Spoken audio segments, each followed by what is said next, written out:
escola do campo que tenha a ver com a vida, com a gente, querida e organizada e conduzida coletivamente. Eu quero uma escola do campo que não enxergue apenas equações, que tenha como chave mestra o trabalho e os mutirões. Eu quero uma escola do campo que não tenha cercas, que não tenha muros, onde iremos aprender a sermos construtores do futuro. Eu quero uma escola do campo que não tenha cercas, que não tenha muros, onde iremos aprender a sermos construtores do futuro. Eu quero uma escola do campo onde o saber não seja limitado, que a gente possa ver o todo e possa compreender os lados. Eu quero uma escola do campo onde esteja o ciclo da nossa semeia, que seja como a nossa casa, que não seja como a casa alheia. Eu quero uma escola do campo que não tenha cercas, que não tenha muros, onde iremos aprender a sermos construtores do futuro. Eu quero uma escola do campo que não tenha cercas, que não tenha muros, onde iremos aprender a sermos construtores do futuro.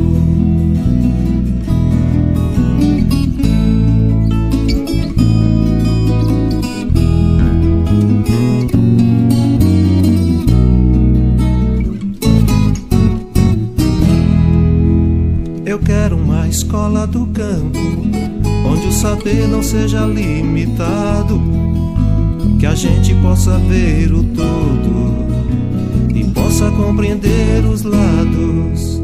Eu quero uma escola do campo onde esteja o ciclo da nossa semeia, que seja como a nossa casa, que não seja como a casa alheia. Eu quero uma escola do campo que não tenha cercas, que não tenha muros, onde iremos aprender a sermos construtores do futuro.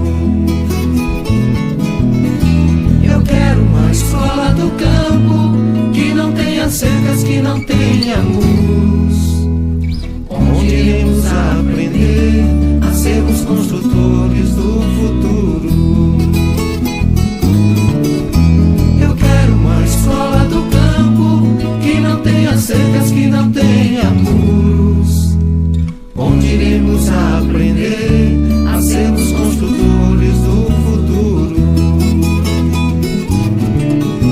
Eu quero uma escola do campo que não tenha cercas, que não tenha muros, onde iremos aprender a sermos construtores do futuro. Essa pandemia, a gente está à frente aí um governo federal de Bolsonaro que não tem uma política de educação que realmente possa dar um referencial importante de construção de um projeto tanto pedagógico, como pensar também a ampliação dos recursos para a melhoria da infraestrutura das escolas, assim como a gente tem um governo Bolsonaro que fez uma gestão aí desastrosa da saúde, nunca defendeu vacina, nunca defendeu ampliação de vacina, e a gente teve aí mais de 500 mil de mortos, infelizmente, e que a gente ainda está tendo mortos, e que a vacina, por mais que aqui na capital a gente tenha aí vamos dizer, uma escala de avanço em termos de vacina, no caso, os profissionais da educação, da escola, até agosto estarão com as 2 vacinas aqui na capital, então a gente tem aí um cenário avançado em relação à vacina aqui na capital, apesar de que na população a gente ainda não tem a segunda vacina alcançada em mais de 20% da população como geral, porque a gente sempre pensa de que tanto o governo de Flávio Dino como a prefeitura aqui, Braide, fazem a defesa de que os profissionais da educação estão vacinados. Então, que a gente tem um ambiente seguro para o retorno, e que essa não é somente a perspectiva, porque as crianças, os jovens, continuam sendo vetores de transmissão. Então, a gente tem que ter muito cautela. Então, no Maranhão como um todo, nos municípios como um todo, a gente tem aí ainda um cenário de vacina que ainda não atinge um percentual que a gente possa dar uma segurança a um retorno. Esse é o primeiro aspecto que a gente coloca para se pensar retorno seguro. É o percentual de vacina em cada município, que a gente sabe que ainda não existe, na segunda vacina, um percentual que realmente possa possibilitar uma segurança. O segundo elemento é o que a gente encontra nas escolas do Maranhão, e aqui na prefeitura, o lugar de fala que eu vou falar é a partir do cenário aqui da capital, do que a gente encontrou, que não diferencia muito nos municípios do Maranhão. A gente encontra um cenário de infraestrutura das escolas que não tem a mínima condição de ter um espaço educativo que possa dar segurança, que possa cumprir um protocolo sanitário, porque tanto o município como o estado tem protocolo sanitário formal, sendo construído e formalizado pela Vigilância Sanitária, conjuntamente com as secretarias de educação, no papel, mas quando a gente vai para os espaços das escolas, que a gente vai ver todas as condições que são colocadas nesse protocolo, a gente não tem essa realidade. A gente não tem condições hidráulicas que possam realmente dar uma certa segurança em termos dos banheiros, em termos de ter água. Tem escolas que a gente não tem água, não tem acesso à água, tem umas que não tem nem banheiro. Então, essa é uma primeira premissa para um retorno seguro. Quando a gente vai para as condições elétricas, a gente tem salas que são super quentes, que não tem ventilação, muitas são espaços que não são escolas, são espaços arranjados, e quando a gente vai para uma realidade mais precária ainda, a gente tem escolas que não tem nem estrutura de alvenaria e de condições reais de ser um espaço educativo para um retorno seguro, porque a gente tem essa realidade sendo colocada. Aqui em São Luís, no Maranhão, a gente está vendo aí o Flávio Dino colocar o retorno presencial para o dia 2, na maior parte das escolas, acho que poucas escolas não vão retornar presencialmente. Ele não fez a divulgação formal, o Felipe Camarão não fez a divulgação formal dessa listagem das escolas. Acho que os professores estão sendo comunicados pelos seus gestores do retorno ou não, mas a gente tem, na perspectiva da Secretaria de Educação do Estado, um anúncio de que vai voltar presencialmente a partir do ensino híbrido, e sendo que a gente sabe que o ensino híbrido tem o elemento do acesso tecnológico, que infelizmente na maioria das escolas a gente sabe que não existe nem equipamento tecnológico na escola, muito menos acesso à internet. Pouquíssimas escolas têm uma internet que realmente possa ser utilizada pelos estudantes e pelos professores. Porque quando a gente fala do ensino híbrido, a gente entende que esse ensino, os professores vão estar num ambiente seguro, com um grupo de estudantes que possa dar esse distanciamento social. Quando a vacina naquele município tiver avançado, os professores vão estar com esse grupo, e no espaço escolar, no horário que eles têm para interação com os estudantes presencialmente, eles vão estar tentando fazer o ensino híbrido com os estudantes que estão em suas residências, o que a gente sabe que é inviável, porque os alunos não têm, as famílias aqui do Maranhão, em sua maioria, não têm acesso tecnológico, às vezes tem um celular por família, e olhe lá, e a internet não funciona. Só para vocês terem uma ideia, aqui em São Luís, as escolas são organizadas por núcleos. Infelizmente, a gente viu aí o encontro ser iniciado com a mística a partir de Paulo Freire, e quando a gente pensa num projeto pedagógico de educação libertadora nessa concepção freiriana, a gente vê que aqui em São Luís, por mais que a gente esteja na capital, a gente não vê um debate dentro da Secretaria Municipal de Educação de discutir um projeto pedagógico de educação do campo. Porque a gente tem escolas na capital que têm as características para, de fato, discutir um projeto de educação no campo. Infelizmente, aqui as escolas são organizadas, eles acabam dizendo zona urbana e zona rural, que é até uma metodologia que o MEC utiliza, que a gente sabe que é totalmente, vamos dizer, equivocada. Eles já deveriam utilizar mesmo a nomenclatura de escolas do campo e não escolas da zona rural, porque isso é uma metodologia de pensar um projeto pedagógico para aquelas escolas. Então, aqui em São Luís, as escolas do campo são chamadas de escolas do núcleo rural. Então, a gente tem aqui as escolas do núcleo rural, que atendem à educação infantil. A gente tem 32 escolas e temos 34 escolas que atendem o ensino fundamental.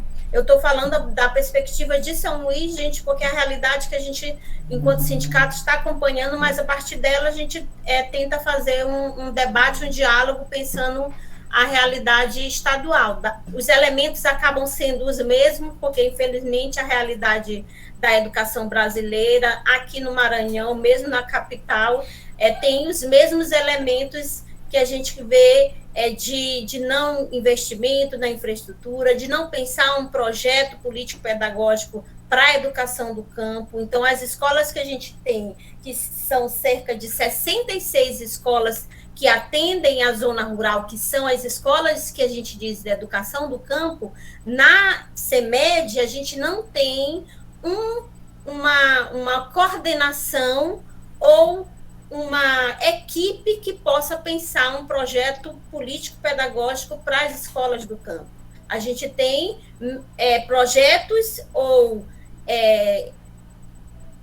vamos dizer, perspectivas de trabalho para as escolas e que acaba a equipe que acompanha o núcleo rural, que é como é chamado aqui, as escolas do núcleo rural, elas acabam utilizando as mesmas metodologias, os mesmos projetos que são aprovados para as escolas que estão mais na periferia da nossa cidade. E que a gente sabe que isso é um equívoco, porque a gente precisa pensar alguns elementos que são inerentes e importantes para um projeto de uma educação do campo aqui em São Luís. A gente ainda não tem aqui na capital, apesar de a gente ver aí um avanço nacional e estadual, e até nas universidades, de pensar em projetos próprios para as escolas da educação do campo, e a gente não vê ainda São Luís pensando isso. Então, a gente tem 66 escolas que fazem esse atendimento.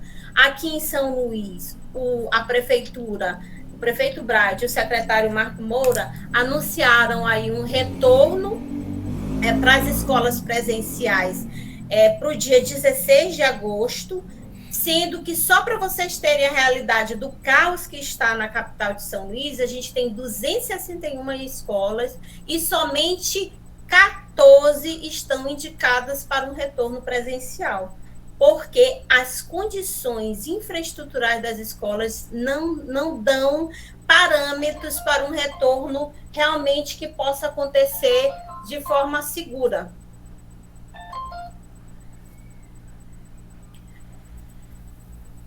Então, a gente tem esse cenário. E só para vocês terem uma ideia, dessas 14 escolas indicadas, o sindicato fez a blitz nas 14 escolas, a gente ainda tem 4 escolas que não têm a mínima condição desse retorno, e sendo que as escolas do campo, que são ditas da zona rural aqui em São Luís, a única escola que estava indicada na capital para retorno seria a escola familiar rural, que é a única escola aqui na capital que tem um projeto que eles denominam de um projeto que tem elementos para pensar a questão específica da escola do campo, e essa escola, mesmo assim, a gente fez a visita, inclusive a CEMED até já tirou da listagem de retorno presencial, não tem a mínima de condição de retorno por causa da infraestrutura.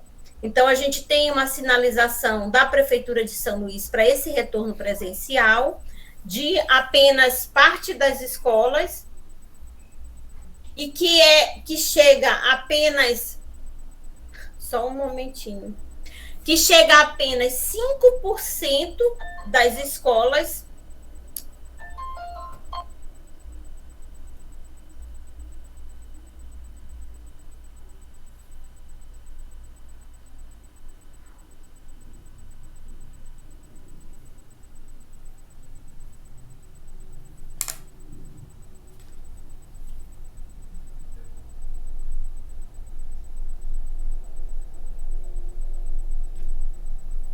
Desculpa aí, gente, mas é porque tinha uma... Só de ligar o celular. Então, a gente tem um cenário de apenas 5% para o retorno. Então, o sindicato fez blitz em quase 50% das escolas daqui em São Luís, e o cenário que a gente encontra, só para vocês terem uma ideia, a gente fez um relatório preliminar, e a gente está querendo tentar fechar todas as escolas até 15 de agosto, para a gente ter um relatório preciso, e aí, assim que o relatório estiver pronto, a gente pode até encaminhar para o coletivo do MST, até para vocês verem a realidade das escolas do campo, que são do núcleo rural, e a gente vê que, em relação a um elemento que a gente coloca inicial nesse relatório, como eu falei inicialmente, em relação à internet das escolas, a gente tem muito precário. A maioria das escolas não tem internet. Quando a gente vai para as escolas do campo, o acesso à internet é até mais complicado ainda. Então, se algumas escolas que têm acesso à internet já existe pelo menos uma forma de diálogo com os estudantes, na escola do campo, então esse cenário é um pouco mais complicado. Quando a gente vai para o elemento das condições de infraestrutura, a gente tinha inicialmente um cenário em que a maioria das escolas ainda não tinha condições hidráulicas, a sua maioria, 90% das escolas, a gente encontrou nesse mapeamento das blitz inicial, em que a gente conseguiu atingir cerca de 120 escolas, a gente tinha um cenário de apenas 10 escolas que teriam condições em termos do prédio, da infraestrutura, de acesso à água, de salas com ventilação e espaços que possam dar uma certa segurança para um retorno. Porque aqui em São Luís, como existe um avanço na vacina, a pressão pelo retorno, infelizmente, acaba sendo muito maior, o que é diferente da maioria dos municípios de São Luís. Então, a gente tinha um cenário de apenas 10 escolas com condições iniciais para, se tiver a infraestrutura inicial necessária, poderiam retornar. Então, as condições estruturais, a gente tinha um cenário de apenas 7% das escolas, dessas que a gente visitou, com o cenário de um possível retorno. Quando a gente fez o monitoramento em relação às salas, se seriam espaços adequados com ventilação, a gente tinha um cenário de apenas, mesmo essas escolas que possivelmente poderiam retornar, a gente tinha um cenário de 20% apenas teriam salas adequadas, em que a gente pudesse ter ventilação, em que tivesse espaços amplos para fazer o rodízio. Aí, quando a gente vai para a infraestrutura em termos de telhado, de forro, de alvenaria, a gente tem um cenário de ainda somente 20% das escolas com essa infraestrutura predial com condições. E olha que quando a gente fez o monitoramento das escolas do campo, aqui no núcleo rural, como a CEMED coloca, a gente tinha um cenário de nenhuma das escolas que a gente visitou tinham condições para um retorno seguro. Nenhuma das escolas. Tinham problemas com água encanada, tinham banheiros sem a mínima estrutura, tinham problemas no forro, no telhado. Inclusive, essa escola que estava indicada para iniciar a escola familiar rural, que fica no Quebra-Pote, ela tinha, os pilares estavam totalmente comprometidos. Então, a CEMED incluía ela no cenário de retorno presencial.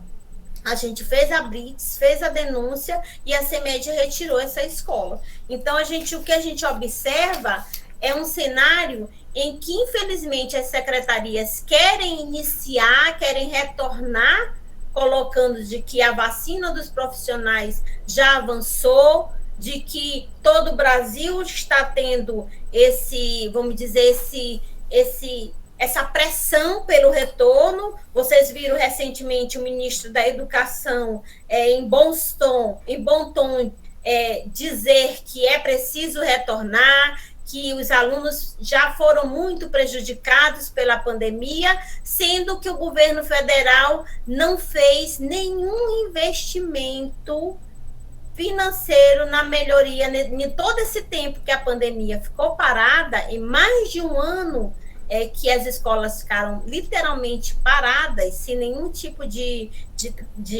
atividade presencial, seria um bom momento para as prefeituras, para o Estado e para o governo federal investir na infraestrutura. A gente viu que aconteceu uma paralisação total desse investimento. O governo federal não fez nenhum tipo de investimento de financiamento para a melhoria das infraestruturas, inclusive o orçamento que estava previsto para investimento na internet, na tecnologia, desse mês a gente viu o Bolsonaro vetando, inclusive não querendo fazer esse investimento na área de tecnologia e de acesso à internet nas escolas. Ele solicitou que fosse vetado esse valor. Então, o governo federal não fez nenhum tipo de melhoria em termos de financiamento para as escolas no Brasil todo, para que a gente pudesse ter um suporte financeiro para que a gente organizasse essas escolas, para que as prefeituras e os estados. E por si só, a gente viu aí o Fundeb parado também, porque se as escolas estavam paradas, a gente não teve aí nenhum tipo de recurso sendo gasto a mais, e que, infelizmente, as prefeituras e os estados também não fizeram nenhum tipo de organização para a melhoria dessa infraestrutura que poderia acontecer. E outro elemento que também é muito importante é em relação aos kits de alimentação. A maioria dos municípios, aqui em São Luís também a gente viu, os kits de alimentação que fazem parte do orçamento que vinha para a alimentação escolar dos estudantes. O que a gente via é que a maioria dos municípios não incluíam aquilo que a legislação colocava, em que 30% desses kits teriam que ter produtos da agricultura familiar. Aqui na capital, a gente viu aí que os kits, em sua maioria, quase todos os meses que foram entregues para as famílias, a gente não teve nenhum item da agricultura familiar sendo incluído, que poderia ser mais um incentivo para as famílias que vivem da agricultura familiar, e que poderia também ter um investimento maior na produção local, nos produtores locais. Então, a gente não viu a inclusão. É uma denúncia que também o sindicato faz o tempo todo, tanto na promotoria de educação como à frente da CEMED. Inclusive, os próximos kits, a CEMED se comprometeu em começar a pensar como poderia incluir os itens da agricultura familiar, porque a gente sabe que isso é importante, tanto na perspectiva das famílias que vivem da renda da agricultura familiar, como também nutricional, porque as famílias, os estudantes precisam dessa alimentação própria da nossa produção local, e que a gente não viu isso acontecer. Então, a gente tem um cenário bem difícil para um retorno, existe uma pressão muito grande nos profissionais da educação, e aí só com muito debate, com muita organização, a partir dos sindicatos, a partir dos movimentos, que discutem a educação pública para que a gente possa, de fato, barrar um retorno presencial de qualquer jeito. Aqui o sindicato faz a defesa de que a gente é preciso que no segundo semestre as secretarias pudessem planejar e organizar melhor as escolas, as infraestruturas das escolas, que pudessem investir mais nas atividades remotas, nos municípios, para que a gente possa, de fato, ter uma organização e planejamento para um seguro. Aqui em São Luís, a maior parte das escolas, no segundo semestre, a gente vai continuar, infelizmente, com as atividades remotas a partir do grupo de WhatsApp, porque a gente está trabalhando em São Luís a partir das atividades remotas. A gente iniciou em agosto do ano passado usando os grupos de WhatsApp. A gente não tem nenhuma plataforma de ensino, mesmo a gente estando numa capital. Então, os professores foram organizando nas escolas grupos de WhatsApp, e a partir desses grupos de WhatsApp foram fazendo as metodologias de ensino, que a gente sabe é bem precário. Imagina a gente dar aula, a gente dialogar com os estudantes, receber as atividades a partir de grupos de WhatsApp. Como é difícil pensar numa metodologia de ensino assim. Mas foi isso que aconteceu. Desde o início da pandemia, quando a gente retomou as aulas, que foi em agosto, a gente começou os trabalhos com os grupos de WhatsApp, os professores utilizaram seus celulares, utilizaram suas internet, as famílias não receberam nenhum tipo de ajuda na área da tecnologia ou de chips para que isso acontecesse. Então, a gente tem um cenário em que, infelizmente, um ano e meio, 2 anos de pandemia, que foi 2020 e 2021, a gente tem um cenário que vai ser necessário, nós, enquanto sindicato, nós, enquanto movimento, a gente tem uma articulação para que a gente possa, de fato, defender um projeto em que esses 2 anos em que a gente teve de atraso diante de um contexto tão difícil e diante de um não investimento por parte do poder público,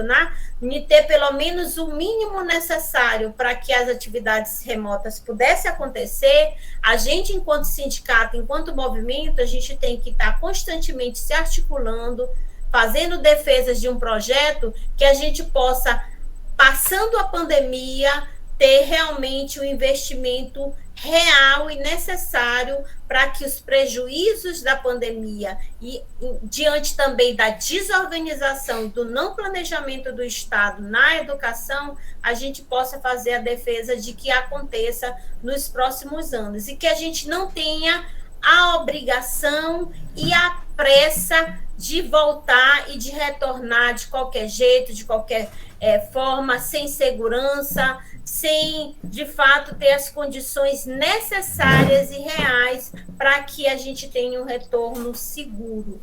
Então, a gente precisa fazer um debate muito amplo aqui na capital, nos municípios, vocês já vêm discutindo isso, nas escolas de campo que o MST tem atuação, mas aqui na capital a gente precisa fazer esse debate e pensar realmente de que é necessário ter um projeto político-pedagógico diferenciado para as escolas que, aqui na capital, a CEMED coloca como escolas do núcleo rural, e que, na verdade, são escolas que precisam ter um projeto totalmente diferenciado para pensar as especificidades de que são necessárias para a construção de uma escola de campo que seja aberta, que a gente possa discutir, sim, o currículo formal, mas também possa discutir as experiências que cada comunidade tem e que cada comunidade constrói para dentro da escola. E a gente possa fazer esse currículo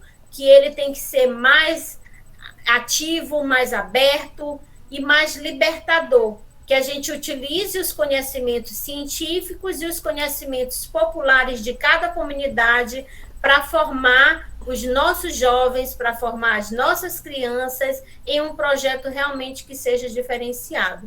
E quando a gente pensa o contexto da pandemia, a gente tem que continuar resistindo, continuar lutando e continuar se articulando, porque juntos sindicatos, movimentos e organizações que defendem a educação pública, só assim a gente vai poder realmente avançar e vai poder tentar barrar aí tantos projetos que estão aí sendo defendidos pelo governo de Bolsonaro e que a gente sabe que vão ser tão maléficos e que a gente já está vendo aí um cenário tão difícil. Então, esses são alguns elementos que eu coloco para a contribuição e a gente abre aí a nossa mesa de conversa, de diálogo e fora Bolsonaro, todos juntos contra Bolsonaro, todas e todos. Ok, professora, muito obrigado. A gente abre agora, né, para as pessoas, os companheiros que estão aqui, para aprofundar, para trazer alguma informação a mais, para fazer algum questionamento, né, com base na fala da professora Sheila, que trouxe aí muitos elementos. Eu tomei nota de algumas coisas, né, assim, até preocupante do ponto de vista do funcionamento, né, de algumas redes. Então, nesse momento, a gente abre para os companheiras que queira se colocar.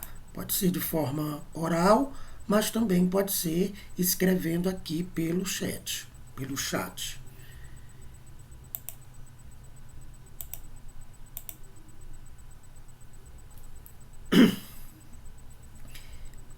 E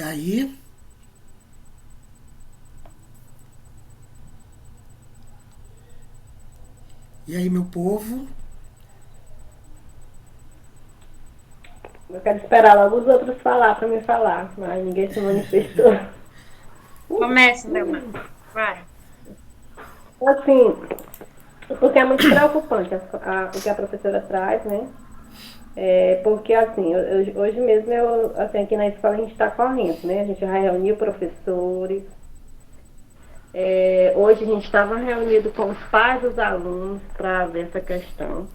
Aí o Estado, o que o gestor fala para a gente, né? Que tem que funcionar, que só será dispensado quem tem alguma comorbidade, mas as grávidas, tanto professor como aluno, no ensino híbrido. A gente sabe que todas as condições, né? Se as escolas da cidade tem essas questões das restrições das condições e são precárias, as do campo também. Mas, ao mesmo tempo, a reflexão que nós fazemos. Tem essa questão que aqui, pelo menos em São Luís, tem o sindicato, né, que a professora Sheila aqui está colocando. Vão às escolas e constroem junto com os professores. E no campo não, porque se o Flávio Dino vai para a TV, ontem mesmo eu estava dialogando, diz que tá todas as condições das escolas estaduais, está para começar. O Felipe Camarão vai para a TV e diz que a escola está para começar. Os pais não vão ler diretrizes, não vão ler o decreto que ele colocou lá, que no decreto está dizendo que as aulas, nas diretrizes, né, onde tem as condições, tal. Aí aqui na escola, me falei, né, me apresentei, mas eu sou, às vezes ela falou, sou Léo, mas sou da lógica, né, gestora aqui da escola, do Centro de Educação do Campo Roseli Nunes. Então, a gente na escola, até que a estrutura em si não está tão danificada, mas como a preocupação é funcionar por alternância em tempos de pandemia, porque não tem condição da gente funcionar com o ensino híbrido, porque os alunos são de diversos municípios, a escola atende tipo 5 municípios diferentes. Só que em termos de quantidade de aluno por turma, não são tantos, porque a gente está em torno, com a pandemia, nosso número de alunos caiu muito. Nós tínhamos 120 alunos na pandemia e agora a gente está com 69 alunos, para você ter noção. E a gente está em torno de 23 alunos por turma, funcionando com 3 turmas. Quantos alunos, Delmar, ao todo? E aí hoje a gente discutia com os pais, né? 69. Que é 23 na turma do terceiro, 20 na turma do primeiro, que era 23, só tem 20 mesmo confirmado, e 26 na turma do segundo.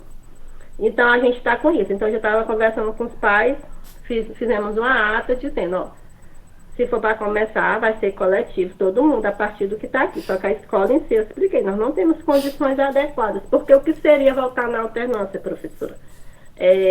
Seria, cada aluno ter o seu quarto, a gente fornecer a comida na quentinha, ao meu ver, entendeu? O aluno entrava na sala, assistia a aula, saía de massa, ia comer no seu ambiente, isolado ali. Mas a gente não tem como fazer isso, porque os dormitórios são coletivos, e por mais que os nossos professores todos já tenham tomado a primeira dose, a segunda a gente finaliza em setembro, mas tem uma questão dos alunos que ninguém tomou.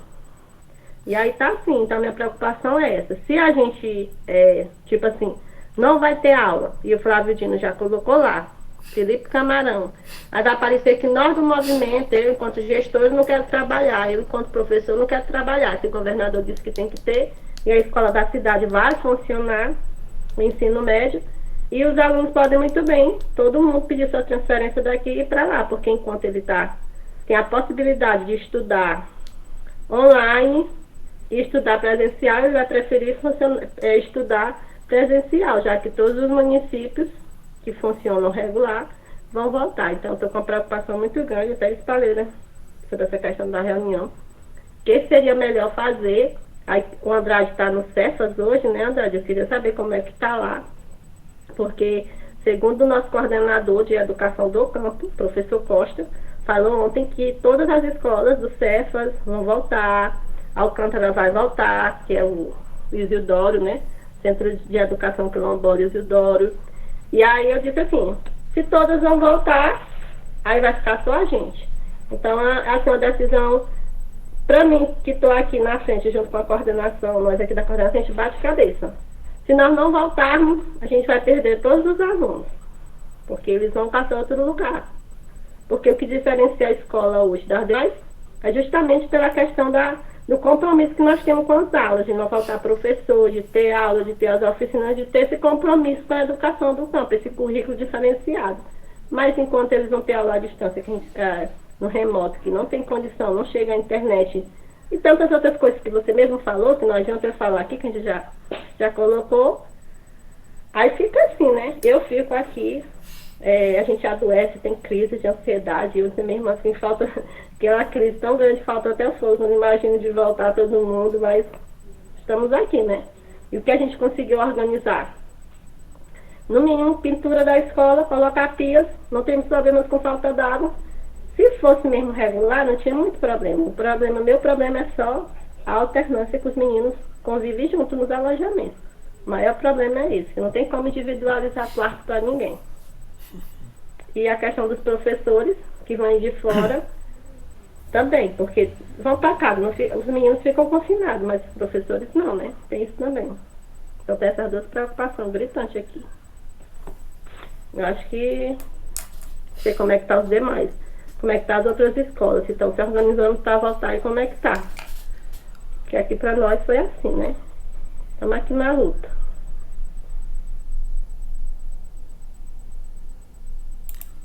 Ok, Leomar. Então, quanto mais alguém se inscreve, só também informando, aí já tentando responder a Leomar, e depois a professora pode até falar um pouco mais. Você falou aí aqui em Açailândia, a gente está também na Casa Familiar Rural, né? Na CFR de Açailândia. Na CFR hoje, a gente tem também 3 turmas, né? É uma turma de primeiro ano, que tem 43 alunos, que nunca foram na escola, né? Imagine uma escola por sistema de alternância, educação do campo e tal, e os estudantes nunca foram na escola do primeiro ano. Vão agora, dia 9, a proposta é para retomar presencial dia 9. Então a gente tem uma turma de 43 alunos que está matriculado, mas alguns pais já vieram informar que não se sente seguro para mandar os filhos ainda. Então a gente não sabe ao certo, né, essa queda que vai ter no número de estudantes. No segundo ano, a gente tem uma turma de 26 alunos, esses alunos que começaram no ano passado ficaram pouquíssimo tempo na escola, foi o ano todo praticamente de forma remota, e desses 26 alunos, 3 já é certo que pediram transferência porque não volta presencial. Então, nesse formato híbrido, que a gente também não tem condição de fazer híbrido. Ou é presencial ou não. Né? E temos uma turma de terceiro ano com 14 alunos, e desses 14, 2 já informaram que prefere não voltar agora, esperar para o ano que vem para fazer o terceiro ano, né, novamente e de forma mais segura. Ou seja, a gente está nesse momento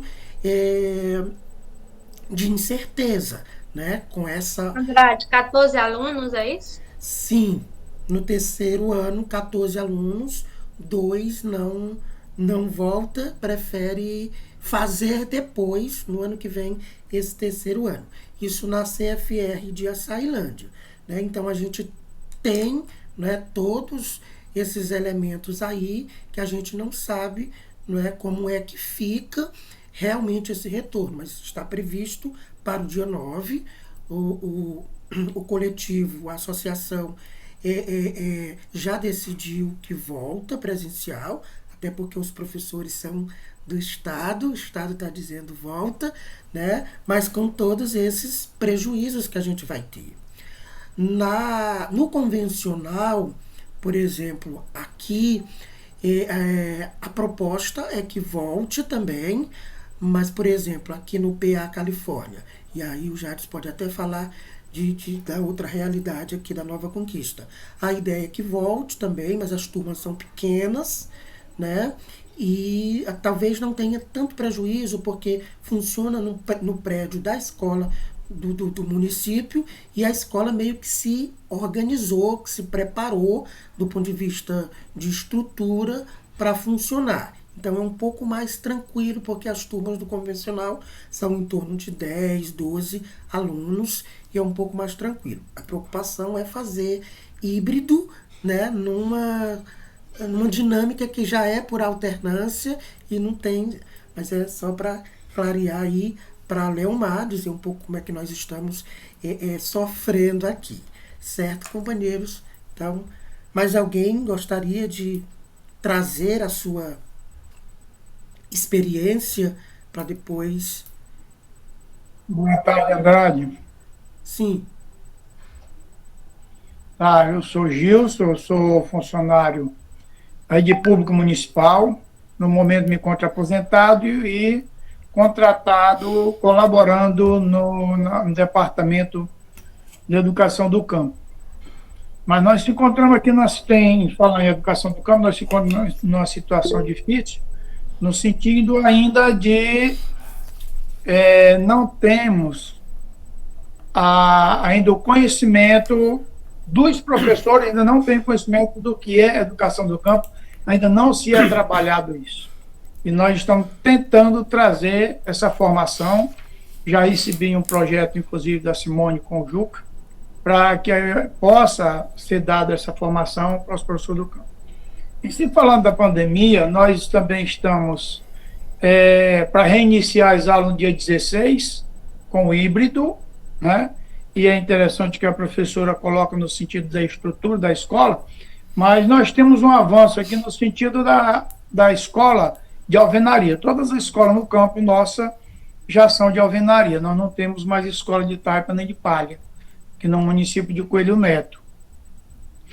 E assim, nossa preocupação, também há uma preocupação, inclusive pela própria secretária também, há essa preocupação, que ela também deu ao Covid, que foi muito pesado aqui em Coelho Neto. A Secretaria de Educação aqui, ela foi, como é que se diz? Foi colocado aquele produto, porque muita gente se contaminou, inclusive eu fui contaminado também na Secretaria de Educação. Então, há uma preocupação muito grande para isso, mas como essa exigência aí do ministro da Educação, principalmente a forma que ele colocou, realmente a gente sente que eles não estão preocupados com a população, estão preocupados principalmente com o campo, né? Que o campo sempre foi discriminado.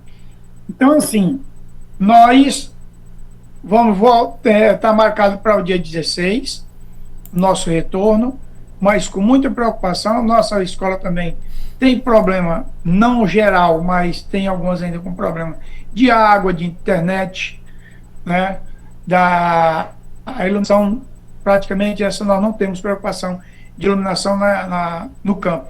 Nós temos de internet em algumas escolas e problema também de água. Nós temos um problema de água aqui, não só o fato da presença da água, mas os poços feitos de escola geralmente dá uma água salgada, né? Então nós temos essa dificuldade e ainda não foi solucionado esse problema. E nós temos a faixa de 2.000 alunos no campo, 2.000 e poucos alunos no campo, mas existe uma, eu não digo na impressão, uma insatisfação da população no sentido desses alunos não estar indo para a escola. Mas também tem outra parte que não confia ainda de mandar seus alunos para a escola. Há uma preocupação muito grande. E nós também estamos com essa preocupação e a gente fica no meio, né? A população, umas querem, outras não querem, e nós, no departamento, nós estamos assim no meio para saber o que é que a gente faz, o que é que a gente pode estar fazendo.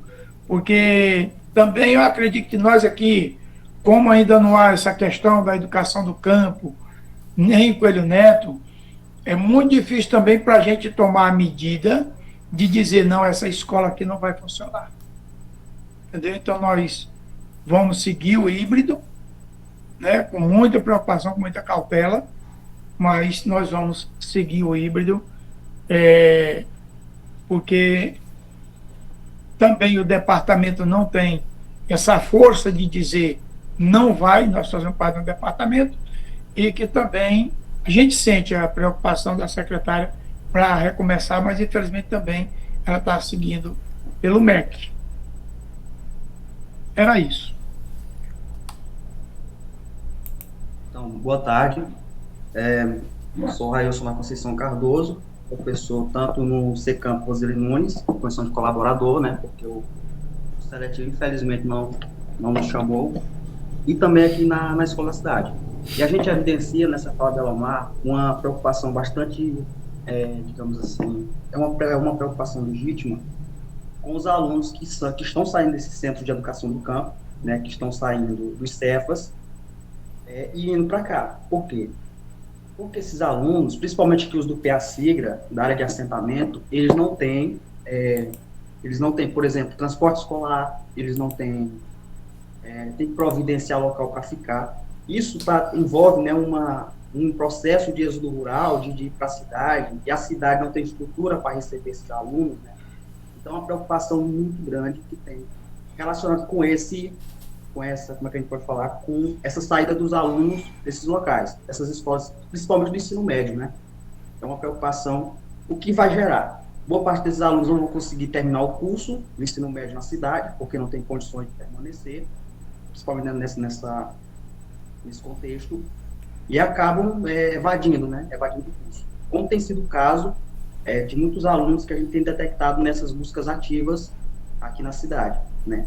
Boa parte desses alunos são oriundos de escolas do campo, né, são oriundos de locais, digamos assim, de povoados, que não têm condição de transporte escolar, que não tem essa estrutura toda para poder estudar, mesmo que na forma híbrida. Então, daí a importância dos centros de educação do campo estarem funcionando, né? Mas, do outro lado, você tem toda essa questão política, né, da falta de vacinas, tudo isso. Então, assim, é uma escolha um pouco delicada para a gente como professor, porque, de um lado, você tem o Estado te pressionando, e assim também com a opinião pública, porque o que tem sido feito nesses interiores é jogar a opinião pública contra os professores. Isso, o professor não quer dar aula, né? É isso que tem se colocado, principalmente até mesmo por integrantes de sindicatos, né? Os sindicalistas têm colocado isso. Então, realmente é uma situação bastante delicada. Eu acho que fui bastante, não sei se eu fui claro, né, na minha fala, mas eu só para complementar o que a Adamar falou aí, realmente você está tendo esse problema aqui na Goiânia do Maranhão com os alunos do campo que estão saindo do centro de educação do campo, das casas famílias, dos Cefas, e indo para a cidade. porque realmente não tem condição. A escola tem condição de absorver esses alunos, mas esses alunos não têm condição de estarem tendo acesso à aula, né? Não tem transporte, não tem casa para ficar, não tem tudo isso, não tem trabalho, né? É uma situação bastante complicada, né? Então é isso, pessoal. Obrigado. Ok, Railson. Satisfação em revê-lo. Oi. Jadson, está escrito. Boa tarde. Boa tarde, pessoal. Muito bem, me chamo Jadson, aqui de Açailândia, né? Mais precisamente do assentamento Nova Conquista. Faço parte também do setor de educação do MST. Queria também compartilhar um pouco aqui das minhas angústias, né? Com relação a essa situação que a gente tem passado. Só para conjunturar um pouco da nossa realidade, primeiramente hoje eu estou à frente da gestão da escola do município, né? Sou gestor da escola e sou gestor auxiliar do ensino médio também, né? E aí é mais ou menos isso que o professor Andrade coloca. A nossa realidade não é diferente do assentamento Califórnia com relação ao ensino híbrido. O município iniciou em maio, né, ensino híbrido. As escolas que têm uma quantidade menor de alunos estão funcionando de forma integral, né? Presencial e integral, porque a quantidade de aluno é considerada suficiente para manter um certo distanciamento, né, e seguir os protocolos sanitários, de higiene, de distanciamento e tal. Então, assim, o município se organizou bem, né, nessa questão do protocolo. Então, a gente encontra hoje a escola mais ou menos estruturada, né, a gente foi contemplado aí com a reforma, né, do município, e aí foi elaborado todo um planejamento para esse retorno no município. Medidor de temperatura, pias instaladas na entrada da escola, tapete sanitário, fita mantendo distanciamento das carteiras, sabe? Horário reduzido, sem intervalo, horário reduzido, tentando manter todo um controle, por mais que a gente saiba que é difícil, né? E toda hora a gente tá no corredor, chamando, pegando um aluno aqui e acolá e devolvendo para a sala, e tentando não permitir aglomeração, né, na tentativa de conseguir desenvolver nossos estudos. E aí, assim, eu concordo que retorne agora? Não. Igual eu coloquei para os professores, ó, eu sou diretor, sou gestor, e às vezes a gente é mal interpretado, né? Por causa da função que a gente se encontra, de achar que a gente é conivente com a situação e tal. Outro dia eu conversava com os professores e coloquei que, na verdade, a gente é refém, né? Se fosse perguntar a minha opinião para retornar essas aulas agora, a gente não teria as condições adequadas de retornar, né? Nem tanto no estado, nem no município. Só que aí funciona como os colegas estão colocando, a gente está refém do estado, refém do município. Enquanto tem Nova Conquista, Califórnia, Francisco Romão, né, João do Vale, com esse posicionamento, tem outras 90% das escolas do município que simplesmente concordam com a situação. Então a gente não consegue, né, bater de frente com essa situação, por mais que a gente tenha uma opinião diferenciada, né, que o importante era imunizar toda a população primeiro para o retorno dessas aulas, por mais que a gente tenha esse posicionamento, a gente não consegue bater de frente com essa maioria, né, principalmente com os lugares que não tem a presença, né, a concepção de MST, né, que não tem militância do MST, aí o debate fica mais difícil ainda. Então, a gente se posicionar só e enfrentar essa situação, a gente faz perder alunos, sabe? A situação que a gente está é difícil, né? Você perde aluno, porque se as outras escolas iniciam e a sua não inicia, enquanto tem pai que não quer mandar o filho agora, tem pai que manda. Eu vou botar na outra escola, ela já funcionou e tal. Tem aluno que diz assim, não, eu vou mais nem estudar, professor. Eu vou deixar acabar esse negócio aí, vou voltar agora só quando retornar tudo presencial. Esse negócio de aula remota não dá pra mim, não. Sabe? Isso aqui é muito o discurso dos alunos, principalmente noturnos, da noite, que trabalham durante o dia, né? Então, assim, tanto remoto como não, a gente tem opiniões diversas, né, com relação a essa situação. A escola tem perdido muito aluno. Por mais que a gente tenha tentado desenvolver algumas estratégias, busca ativa. O município tem essa estratégia da busca ativa. O aluno não está mais participando das videoconferências, das videoaulas, a gente vai na casa e tal, tenta convencer, né, que venham. Por mais que a gente faça isso, quando você vai observar a frequência desses alunos, uma metade da turma não está mais correspondendo às atividades. Não consegue, não dão conta, não tem paciência, não consegue conciliar com o trabalho do dia a dia, né, principalmente esses da noite, dessas áreas de assentamento. O menino trabalha tudo, o dia todo no sol quente, para chegar à noite e assistir uma aula online, ter toda a paciência de controlar uma tecnologia, um celular, quando tem, né? Então a gente está refém de toda essa situação. E aí o Estado está querendo voltar agora, alegando que os professores estão vacinados, primeira e segunda dose, né? Está quase completa aí a vacina aqui, pelo menos na realidade de Açailândia, estão vacinando todos, e alegando que, como eles estão vacinados, vão dar de retornar. Só que o Estado não se preparou igual o município. O município se preparou antes, o Estado não se preparou. A gente está pegando aqui o barco do município, né? Dá de começar, de certa forma, dá, porque o município já está preparado, e aqui é um anexo, que utiliza o prédio do município. Então já vai encontrar as pias instaladas, já vai encontrar o medidor de temperatura do próprio município, com agente de portaria lá, porque funciona a EJA à noite, entendeu? Mas por causa do município. Se a gente for analisar em linhas gerais, como a professora colocou aí, professora Sheila, em linhas gerais, a maioria das escolas não tem condições estruturais para o início das aulas agora. E considerando também que a questão não é só os professores estarem vacinados, né, mas a população de um modo geral, porque o aluno se torna o vetor que pode levar o vírus e contaminar lá na casa de alguém que ainda não esteja vacinado, né? Sem falar que a vacina é uma experiência, não é garantia ainda 100% também, né? A gente está vivendo a experiência. É preciso observar o que vai acontecer, se realmente a gente vai estar imune. É preciso observar isso. A gente tem todo esse posicionamento. Só que aí não dá conta só. E fica angustiado. Muito angustiado, igual os caras colegas estão colocando. Sem saber o que fazer de fato.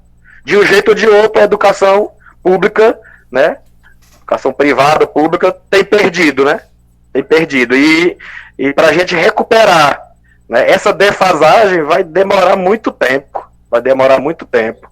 Esse ano vai ser todo assim, aos troncos e barrancos, né? Nós vamos continuar engateando, tentando convencer os meninos, né, que tem que estudar de alguma forma, seja à distância ou não, né, ou presencial, vir de alguma forma, sabe? Porque tá sério, eu não sei o que eu faço aqui para não perder mais alunos, né? Ainda mais a gente de anexo, de interior do assentamento, né?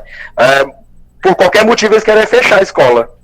Se perder aluno, se perder numa sala dessa daqui, tiver só 10 alunos estudando, 8 alunos, lá o que o Estado vai fazer? Não, tem que fechar. Esses aí estudam lá na escola tal, à distância, igual tentaram fechar outro dia aí no ano passado, né? Quase fecha aí e demite os professores em massa aí para botar os alunos para assistir aula remota nas escolas sedes.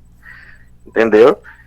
Então, fica difícil. E aí, sinceramente, eu não sei o que fazer. Eu tô refém, eu tô angustiado, e a educação vai mal, né? Um problema que é de todos, né? A gente está condicionado a várias situações e não consegue bater de frente só. Não consegue bater de frente só. O município, quando iniciou em maio, tinha mais da metade dos alunos, e isso aumentou bastante. Hoje a gente tem mais de 90% dos alunos vindo. Estão vindo aos poucos, está aumentando no município. Agora, no estado, até agora, as aulas remotas a gente tem perdido, os alunos somem. Somem que ninguém acha, não. Onde é que anda? Eu não sei se vai ser melhor com esse retorno agora, com essa tentativa de retorno agora ou não. É isso, Jadson. É isso. Pequenininho do contexto histórico da educação. Andrade, eu acho assim, a gente poderia, como a gente já ouviu Açailândia, Lagoa Grande, Coelho Neto, a gente poderia ouvir Nina Rodrigues, né? Ou Rosa, ou Francisca, ou Laís poderia dar teve uma reunião agora, né, do Estado, poderia dar uma informe aí para nós. Só lembrando que nós vamos somente às 16 com a professora. Certo, então essas companheiras fazem as suas colocações e depois a gente volta para e se mais alguém quiser complementar alguma coisa, rapidinho aí a gente passa para a professora que faz aí algum comentário a mais, alguma ponderação e aí a gente vai para os fechamentos. Ok, professora Francisca, então? Então, boa tarde a todos. Eu não vou me aprofundar muito, porque essa situação que os companheiros já antecederam, já falaram, é a mesma também daqui de Nina Rodrigues. Eu sou professora aqui do assentamento Palmares, e a gente tem aqui há 3 turmas, uma turma do primeiro ano, uma do segundo, uma do terceiro, desde 2015, né, que funciona aqui, que é uma sala fora do anexo Balaiada. Então, a gente tem, no primeiro ano, nós temos 34 alunos. Desses 34 alunos, 17 não tem acesso nenhum à internet. Nós temos, no segundo ano, 37 alunos. No segundo ano, nós temos 23 alunos que também não têm acesso à internet. E temos, no terceiro ano, 31 alunos. 31 alunos. Do terceiro ano, nós temos 3 alunos que não têm acesso à internet. No terceiro ano, totalizando 102 alunos. Nós temos aqui na sala, fora, no assentamento Palmares. A situação, a gente fez o primeiro e o segundo período, sendo que atividades, né, remotas. E aí a gente teve uma reunião, realmente, como a Lida falou, nós tivemos uma reunião com a gestora Márcia, e ela nos comunicou de que iria iniciar realmente com a modalidade híbrida, mas só que a educação do campo aqui em Nina Rodrigues não tem condição de funcionar assim, por conta de que as escolas não oferecem equipamentos adequados. Inclusive, a nossa escola, a escola em que o município oferece para a gente, para o Estado, né? Está funcionando, essa escola está de reforma e ampliação desde de dezembro do ano passado e ainda continua. Teve um período que parou, né, a reforma, e agora, na terça-feira passada, os trabalhadores começaram novamente. Então, assim, não tem condição, não tem previsão de terminar a reforma, e aí a gente não tem nenhuma condição de trabalhar de forma híbrida. Vai continuar mesmo de forma remota, atividade remota. E nós temos também uma escola que está em construção aqui, escola do Estado, porém está parada a construção, já em fase de acabamento, mas está parada e não tem previsão também de inauguração, né? Uma escola muito grande, muito bonita, mas, porém, não temos essa previsão para a inauguração da escola. E isso está impedindo da gente fazer esse ensino híbrido. Não sei se isso é bom ou é ruim, mas a gente tem também essa mesma dificuldade de alunos que estão saindo para trabalhar. Nós temos alunos que a gente atende esses alunos que eles estão no Rio Verde, né, que foram à procura de serviço. Temos alunos em São Luís também que foram trabalhar, estão com parentes lá. Então, assim, nós temos alguns alunos que não estão aqui, mas a gente está tendo esse controle, está tendo esse contato com eles de forma online, e a gente está recebendo as atividades, está enviando. Tem dado certo, de forma precária, como todos sabem, né? Que não é fácil, que não é nada 100%, é tudo precário, né? Tudo, e que, como o professor que me antecedeu disse, o Jackson, né, que vai custar muito para a gente reverter essa situação, e realmente é. Então, tá dessa forma, como vocês mencionaram, aqui não está diferente, tá? Não é diferente, tá? A Leda também já está ciente, né, Leda, de que não irá funcionar de forma híbrida as escolas do campo. Então, vai continuar na mesma situação.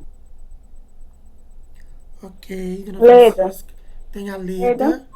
Tem a Leda escrita, depois tem a Deusinha. Se mais alguém quiser se inscrever na fala delas. Eu Tem só queria alguém complementar a fala da tia Francisca, sou eu. Sim. E além de toda essa situação das reformas, da construção da escola, nós também estamos em fase de processo seletivo. Então, o município, ele não tem um quadro de professores efetivos que supra a necessidade do município. Então, todos os anos é feito seletivo. E esse seletivo ainda está em fase, né? O processo ainda está andando. Então, mais um agravante na questão da educação do município de Nina Rodrigues. Leda.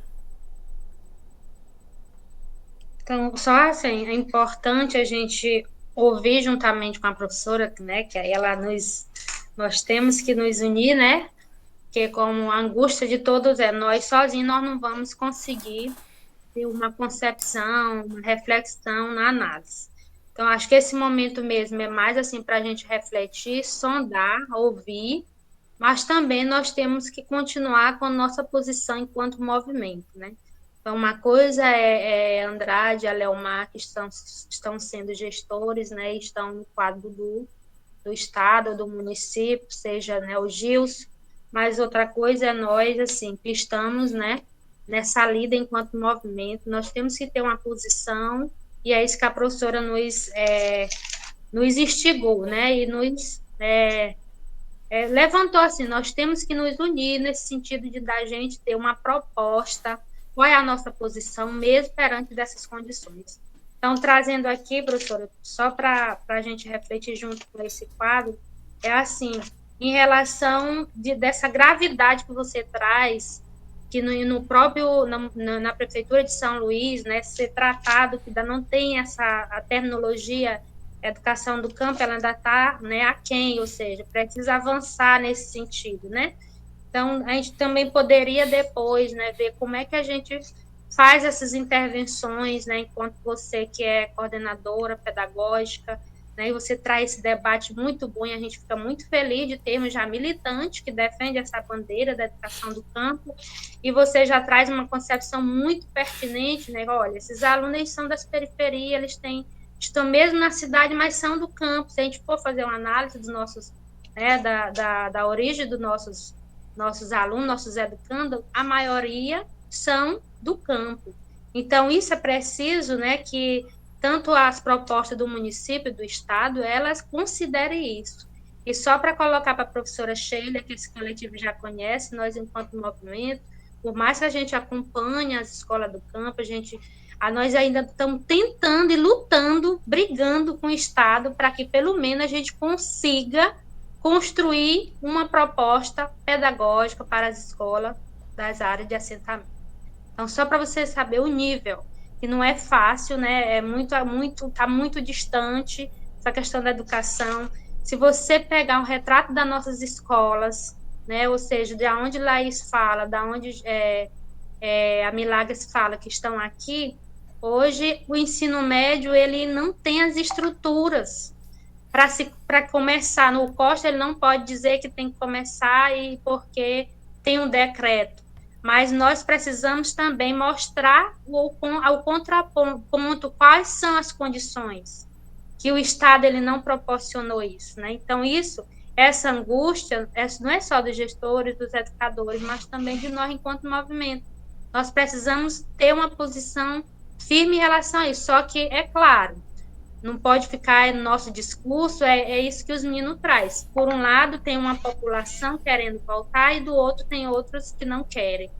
Né? E nós, enquanto movimento, nós temos que ter nossa posição, que é isso que a professora traz. Né? Então, teve tempo, sim, do Estado, dos municípios, criar as condições, né? Fazer investimento, criar as propostas de como que ia, com certeza, ter esse retorno, mas um retorno seguro, não é um retorno pressionado, que agora os professores vão ficar angustiados. Né? Então, um monte de professores vão voltar para a sala de aula mais angustiados. E a gente sabe que, no fundo, não vai ter um ensino de qualidade. Né? Então, assim, é mais assim, um desabafo, assim, uma preocupação de pensar como é que está as escolas, principalmente se tratando do Estado, né? E aí o nosso secretário ele vai para as redes sociais, diz tudo aquilo que vai ser, né? Os protocolos vão chegar, todo o recurso vai chegar, mas não chega. Então, olhando aqui, somente as escolas EFAS, né, vão iniciar presencialmente, mas a gente vai ainda voltar ao debate da Escola Roseli Nunes. Vamos marcar uma reunião com a SEDUC e vamos ter a nossa posição. Né? Então, a gente não pode também, digamos, essa questão da evasão é preocupante, isso foi em todas as falas, isso também, muitas coisas que nós estamos falando é consequência da pandemia, né? Mas vai vir para o colo de quem? Dos educadores, dos gestores. Né? Então, a ICMED, né, os secretários, eles vão, como o Gils falou, eles têm uma deliberação que é iniciar o retorno, mas quem vai responder? Essas consequências são quem? Os educadores. Então, outro problema também muito gravante aí é que no estado do Maranhão, professora Sheila, principalmente se tratando das nossas escolas, nossos alunos ainda não foram vacinados. Então, como é que a gente fala nessa questão de segurança, sendo que o principal fator é a vacina? Né? E aí, quando a Leomar diz, olha, os alunos vão ficar confinados, mas os professores vão e vêm, e moram na cidade. E aí? Esses alunos estão lá se resguardando, mas esses professores que vão estar indo e voltando todos os dias, claro, e eles precisam voltar para trabalhar em outros turnos, que isso é uma consequência, né, desse atual momento que a gente está vivendo. Então, assim, são preocupações, eu acredito que depois dessa reunião, inclusive, nós estamos nos colocando à disposição também, professora Sheila, para a gente estar travando lutas, denunciando mesmo, né, enquanto movimento, enquanto sindicato, e vamos continuar com a nossa posição. Retorno tem que ser seguro. Nós estamos em favor da vida, não precisamos de pressa agora, né? Mas voltando para a nossa família, nós, enquanto pai, também somos pressionados. Nossos filhos dizem, mamãe, eu quero voltar para a escola. Estou com saudade do meu colega. E enquanto nós temos nossos filhos, nós estamos nesse debate, como a Andrade fala, nós temos série de pais que não estão nesse debate, né? Não estão acompanhando essas reflexões, essas análises. Então, nós temos dois viés. Essa questão mesmo dessas ordens governamentais, e a outra é a questão dos próprios pais. E aí eu acho aí que na Escola Roseli Nunes, um dos maiores aliados precisa ser os pais. Né? A escola precisa ter, né, conseguir, primeiramente, esse apoio dos pais para que a gente possa fazer esse enfrentamento mais direto. Aí depois, eu vou só agradecer a professora, é isso. Ok, a gente tem a Deusinha escrita, aí eu acho que a gente meio que vai encerrando aqui na fala da Deusinha, passando novamente para a professora. Deusinha.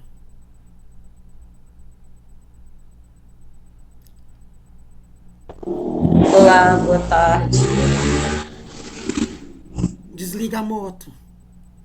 Boa tarde, a moto terrível aqui. Boa tarde, pessoal. Deusinha da chega de moto. Eu vou tentar, eu estou aqui com 2 dentes extraídos, estou não podendo falar muito não. Mas vou tentar colocar aqui a minha posição. Quero pedir desculpa em primeiro momento, que eu não entrei desde o início, porque estava sem internet aqui na minha casa, e já entrei um pouco atrasada, perdi a mística, viu, Leda? Perdoa aí. Fiquei triste porque perdi a mística, eu gosto de assistir desde o início. Mas dizer para a professora Regina, peguei um pouco ainda da sua fala, já mesmo nos finais, mas deu para pegar um pouco da sua fala e entender no resumo, o que você trouxe para nós, essa grande contribuição que a gente teve aí na nossa reunião do setor.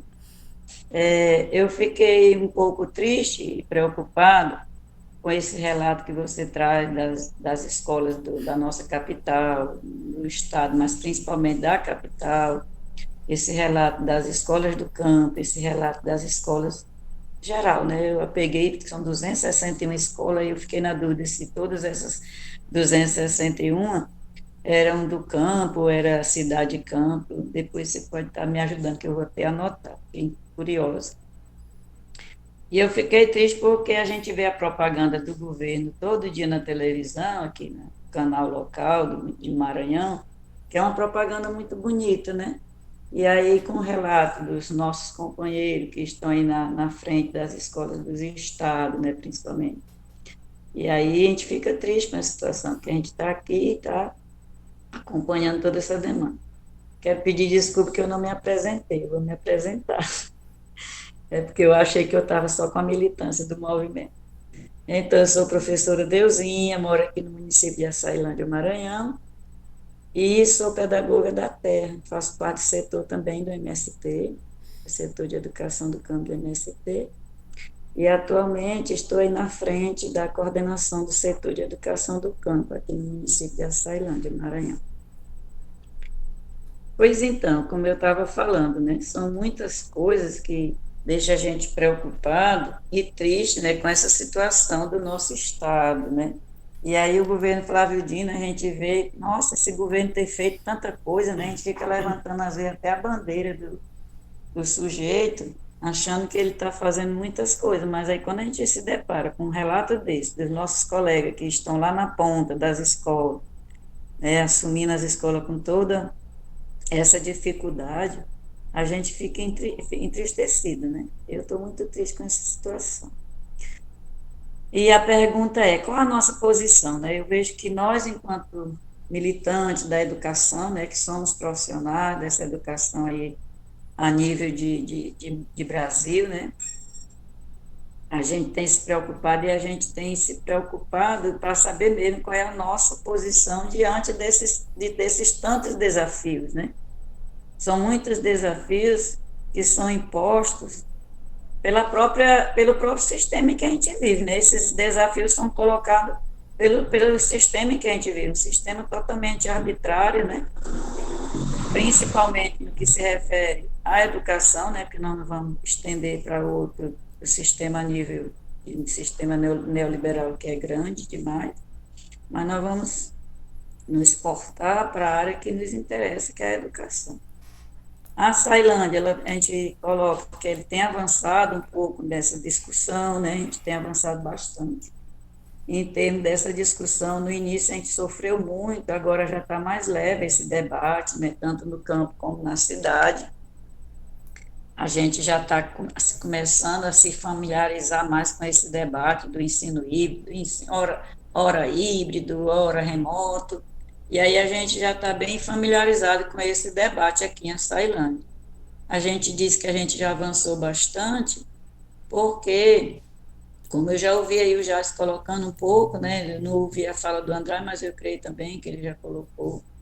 E aí a gente tem enfrentado esse desafio, mas a gente considera que a gente avançou bastante. Então, a gente já começou, já tivemos as várias experiências, tanto com o ensino remoto, e agora esse ano com o ensino híbrido e também presencial. No campo de Açailândia, nós temos 24 escolas hoje, atualmente, são 24 escolas no campo, e dessas 24, nós temos 4 delas que ainda não têm a internet dentro da escola, literalmente. Às vezes tem na comunidade, mas não tem dentro da escola. Então, são 4 escolas dessas 24 que a gente não tem a internet 100% literalmente dentro da escola. As outras, quando não tem dentro da escola, mas tem na comunidade. Então, a gente fez todo esse levantamento para começar. E uma coisa que também a gente avançou no município de Açailândia em relação à infraestrutura das escolas do campo, né? E graças a esse novo governo, ele priorizou as escolas do campo, nesse primeiro momento, nesse cenário aí, né, que o campo estava mais precário, com certeza todo o campo, né, do Brasil, ele sempre é mais precário. Então, ele foi priorizando as infraestruturas das escolas do campo. Das 24 escolas do campo, hoje nós temos 17 escolas que já foram reformadas entre o ano 2000 e 2021. Então, das 24 escolas, 17 foram reformadas e ampliadas, e algumas delas que já está sendo colocado a infraestrutura de material dentro da escola, né? Fogão, geladeira, escola que não tinha mais nada disso, que já estava tudo sucateado. A gente está correndo atrás disso para estruturar também fisicamente as escolas. Então, é isso. Então, esse é o estado, a nossa realidade de Açailândia. A gente sofre muito todo dia com essa questão, mas a gente tem avançado nessa questão, tanto da infraestrutura, e também como a gente já tem avançado também com o ensino híbrido.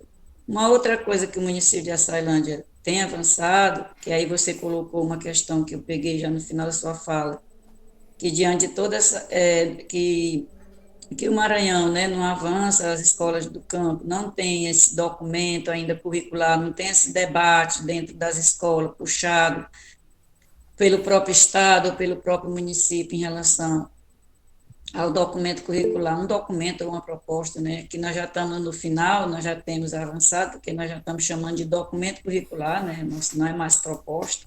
Nós já temos nosso documento curricular aqui no município de Açailândia, que já foi aprovado pelo Conselho Municipal de Educação, faltando agora apenas só mesmo a secretaria enviar para a gráfica e pronto, já estamos com nosso documento curricular bem avançado. Falta mesmo só fazer isso, o Conselho já aprovou, então a gente considera também esse grande avanço no município de Açailândia. E que um dos desafios que nós temos enquanto setor, né, a Leda, que está na frente do setor e Andrade, o grande desafio que a gente tem e tem enfrentado a vida inteira e que vamos enfrentar ainda é incidir dentro da SEDUC, incidir mesmo dentro dos municípios, da Secretaria dos Municípios, para a gente construir, elaborar esse documento curricular com urgência, que venha trazer esse debate, criar esse grupo de articulação da educação do campo no município. Aqui nós temos o nosso grupo, que é chamado de GAEC, né, que é o Grupo de Articulação da Educação do Campo. Outro avanço que nós tivemos agora na leitura do documento, lá no Conselho, é que a gente colocou para esse grupo se tornar um grupo permanente, né, ele vai ser agora um documento, vai ser um grupo permanente. Não quer dizer que seja as mesmas pessoas, mas o grupo vai ser um grupo permanente da educação do campo, permanente de articulação da educação do campo. E uma outra coisa que a gente também trouxe para dentro do documento agora, para o final, é que nós vamos estar criando esse fórum de educação do campo a nível de município, né, já que o Estado tem se distanciado da gente. Então, a gente está lutando aí para também já estar dentro do documento, está batido no martelo, que nós vamos ter o nosso fórum, /comitê, mas de qualquer maneira nós estamos chamando de fórum, nós não gostamos muito da palavra comitê. Então, a gente avançou bastante nisso aí, mas a gente está dizendo aqui que tudo isso não é dizer assim, Açailândia, o pessoal lá o prefeito é bonzinho, a secretária é boazinha, não. Isso é uma luta de mais de 20 anos que a gente vem lutando aí, mas precisamente depois de 2010 para cá, que a gente tem incidido bastante por dentro da ordem, brigando, lutando, enfrentando, o Andrade está aí para confirmar. Então, devagarinho, a gente tem avançado. E aí, só reforçando mais, né, que o nosso maior desafio agora é se somar na luta para criar os nossos documentos curriculares, incidir nos PPP das escolas do campo, mas para isso vai ser preciso nós começar pelo Estado. Porque antes, só rapidinho, estou terminando, porque antes, não sei qual foi o governo, mas deve ter sido o governo de esquerda. A gente tinha na SEDUC aí um setor que funcionava. Nós tínhamos um setor a nível de Estado que funcionava, né? Que nós tínhamos esse setor, que a gente tinha todos os programas aí da educação do campo, saberes da terra, a gente teve muitos avanços nessa época, né? Então, a nossa luta, ela não pode parar, porque uma coisa que já foi começada, o Estado do Maranhão começou muito bonito, criando um fórum da educação do campo a nível de Estado, então nós tínhamos todo esse avanço. E por que que hoje, né, a SUPEC, exatamente, Leoma está dizendo aqui, então nós tínhamos a superintendência da educação do campo, nós tínhamos a SUPEC, e hoje com esse governo reacionário, né, que é muito nojento, fora Bolsonaro, ele tem destruído tudo. Você vê a BNCC aí, que a gente futuca ela, e nós estamos incidindo a partir das 10 competências, que a gente se insere lá na 6, se insere na 2, e a gente vai cavando, não, mas a educação do campo não está literalmente o nome educação do campo, mas ela está cabendo bem aqui, nessa competência 2, nessa competência 6, e assim nós vamos incidindo. Então, é botar para frente e brigar mesmo. Então, é isso, queria agradecer aí, e desculpa porque eu falo muito. Ok, Deusinha. Então, professora Sheila, acho que a Deusinha trouxe aí algumas coisas que a gente precisava dizer para esse coletivo e até para você, né, diante da experiência que você trouxe de São Luís. Né? Em algumas regiões do estado do Maranhão, a título de exemplo de Açailândia, a educação do campo já está, né, um pouco mais avançada no debate e na efetivação concreta de práticas e tal, a ponto de ter um grupo de articulação, né, a nível de município, um departamento do ponto de vista institucional por dentro da secretaria, uma proposta curricular para as escolas do campo. Então, quando você traz essa experiência de São Luís, colocando que ainda é tratada como um núcleo rural, a gente fica muito triste, né? É uma pena, é uma lástima que ainda há municípios, e no caso da capital, que ainda conceba a educação ofertada aos povos do campo dessa forma. Então a gente fica triste e ao mesmo tempo fica feliz porque em alguns lugares a gente já tem avançado, né, por dentro do MST. Agora, uma coisa que eu achei bastante interessante na sua fala, já vou lhe passar, é que a gente tem falado nesses tempos de pandemia, de retorno, sobre condições sanitárias. E você traz aí alguns elementos que fazem parte dessa questão sanitária e que talvez a gente não tenha se preocupado tanto. Você fala em condições hidráulicas e condições elétricas, né? Que são elementos que vão aí contribuir para que as escolas tenham, né, com mais efetivação essas condições sanitárias. Acho essa reflexão muito interessante. A outra coisa, só para fechar, é que, bom, o Estado e os municípios, na imposição de um ensino híbrido, não disponibiliza, como você disse, uma plataforma de um ensino remoto. Então, ter que se organizar com um grupo de WhatsApp é no mínimo, né, uma afronta aos direitos dos estudantes nessa questão da tecnologia e tal. E no Estado, como um Estado promotor de educação e tal, e que tem um certo respaldo, no caso do Estado do Maranhão, por ter um governo um pouco mais aberto, enfim, não ter uma plataforma de ensino remoto para dar subsídio nesse retorno de ensino híbrido é uma questão que a gente precisa, como disse a Leda, denunciar até, né? Então, só essa reflexão para a gente ir fechando. Agora a gente passa a palavra para você, aí você fica à vontade para responder, né, os questionamentos que saíram, acrescentar alguma coisa e já fazendo as suas considerações finais. Fique à vontade. Eu acho que assim, escutar as várias falas de professores que representam aí a realidade do Maranhão como um todo é muito importante, muito importante. Eu acho que a gente só consegue avançar nas bandeiras de lutas que a gente tem, que são históricas, de muitas décadas, construídas em muitos fóruns, em muitos encontros, em muitos coletivos, em muitas reuniões, em muitos movimentos, e por diferentes pessoas. A gente só consegue avançar se a gente sai do nosso lugar ali, do nosso olhar restrito, daquilo que a gente já vem vivenciando, para ver outras realidades. Acho que isso é essencial de uma condição humana de um sujeito que precisa analisar a conjuntura para além daquele ambiente que você vive. Aí sim a gente vai poder perceber todos os problemas que o contexto e a conjuntura capitalista colocam para a educação e para os sujeitos. Tanto é que a gente tem aí uma realidade de uma educação no Maranhão e em São Luís, em que muitos direitos foram negados durante muitos anos. Na verdade, muitos professores vivem e trabalham em ambientes de escolares que não têm condições reais de que a gente possa construir um projeto mesmo escolar e educacional para as crianças com dignidade. E quando a gente vai para o Maranhão todo, as realidades são muito, muito preocupantes.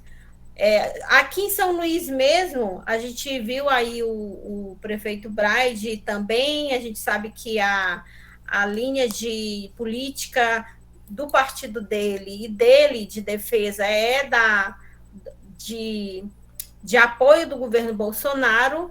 Ele, desde quando entrou em janeiro, ele tinha interesse, sim, de retornar presencialmente, mas ele pegou um cenário da educação aqui em São Luís, que foi deixado pelo governo Edivaldo Holanda Júnior, que também é um governo que ele também era de colisão de interesses entre partidos, tanto é que ele não faz denúncia dessas realidades.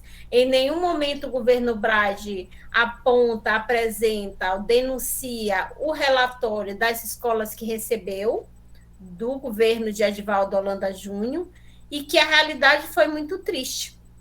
Então, a gente vê um cenário, só para vocês terem uma ideia, numa das escolas que estavam previstas para começar, a gente fez a Blitz na escola na sexta-feira, porque ela ainda estava na listagem de que iria retornar às aulas. É uma escola de educação infantil que está numa comunidade, num bairro de periferia, que é o bairro de Fátima, e que é uma escola que é um prédio alugado, é uma casa em que foi sendo construído ali um labirinto de salas muito pequenas. Tem uma sala lá que é menos de 3 metros quadrados, e que lá eles colocam mesas e cadeiras para 16 crianças de 3, 4 anos conviverem. Que é um ambiente abafado, um ambiente sem ventilação, um ambiente que não tem espaços educativos para brincadeira, para leitura, que são tão importantes para esse período da infância. E essa escola, que é um labirinto fechado e um ambiente que não tem a mínima condição de retorno, estava previsto para que as crianças retornassem. Então, imagina a condição que a gente vai ver nas escolas em todo o Maranhão, em que a gente viu aí o governo Flávio Dino anunciando o retorno, sem estar fazendo um diálogo realmente presente com os professores e com a comunidade como um todo. E aí a gente vê que isso no Brasil como um todo, e aqui no Maranhão, em São Luís, toda a discussão do retorno presencial em relação à centralidade dos professores. Eles começaram a vacina com os profissionais da educação, com os professores, justamente para colocar na mão dos professores esse retorno. como quem diz, vocês estão vacinados, vocês tiveram o privilégio de ser grupo prioritário de vacina e não querem trabalhar. E a gente sabe que o debate não é bem assim, porque a gente precisa ver. Aqui em São Luís a gente está vendo. Não vai retornar presencialmente na maioria das escolas, em 95% das escolas, porque as condições infraestruturais não vai fazer com que aconteça. Mas no Maranhão, muitas escolas têm uma infraestrutura ok para retornar, e aí o governo fica só com a vacina dos profissionais e com uma condição infraestrutural mediana para um retorno, sem pensar os outros elementos, em que no Maranhão como um todo, nos municípios, a vacina ainda não está avançada, nem na primeira dose, quiçá na segunda dose. Então, acho que é preciso que cada comunidade escolar, os gestores e os professores que estão à frente aí, nas escolas, façam esse levantamento de como é que está o índice de vacina dos professores, das famílias e dos estudantes, que possam ver também como é que está, que a gente sabe que, infelizmente, a maioria de nós, professores, tem comorbidades, a maioria de nós, infelizmente, a gente tem, por ter um acesso à saúde pública bem precarizado, a gente acaba não fazendo nenhum tipo de prevenção, porque a gente não tem nas nossas cidades, a gente não tem na nossa comunidade, a gente tem um posto de saúde que mal tem a medicação ali para uma urgência, imagina exames, consultas, e a gente vai deixando, vai acumulando doenças.